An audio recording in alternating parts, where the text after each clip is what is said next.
እነዚህ 30 ምናምን ቀናቶች እንዴት አሳለፍካቸው? ምክንያቱም ይሄን ሁሉ አመታት እንዲህ አይነት የጓደኝነት ስሜት ውስጥ አልፈ ለአንተ አስቸጋሪ ጊዜ ይመስለኛል። አሁን ጧት ላይ የለመድከውን ነገር አለ ማግኘት እንዴት ነበሩ እነዚህ? ከባድ ነው። ሲጀመር ያው ተረጋጋም እንቅልፍ ተኝታ ተነሳ።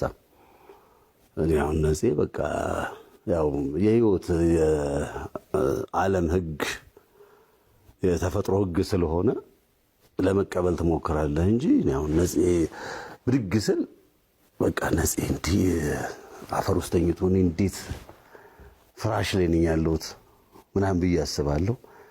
ያው መኖር አለብህ፣ ቤተሰብ አለ፣ ልጆች አሉ ምናምን የፈለገ ቢሆን ለመረጋጋት ታስባለህ። እንደገና ደግሞ ወጣ ስትል የኢትዮጵያ ህዝብ እንዴት አይነት በቃ ደግ እንደሆነ አባቴ አይዞሽ አለን ምናምን ምንም ጊዜ በቃ ከዛ እላለሁ። በቃ ወዳጅ የምትላቸው ሰዎች ብቻ አይደሉም እኮ አጠገብ ያሉ አሁን መናቃቸው እንደ ሰይፍሻ እንዳንተ እንደ ደረጃ ኃይሌ ምናምን እንደዚህ አጠገብ ያሉ ጓደኞች አሉ አይደል?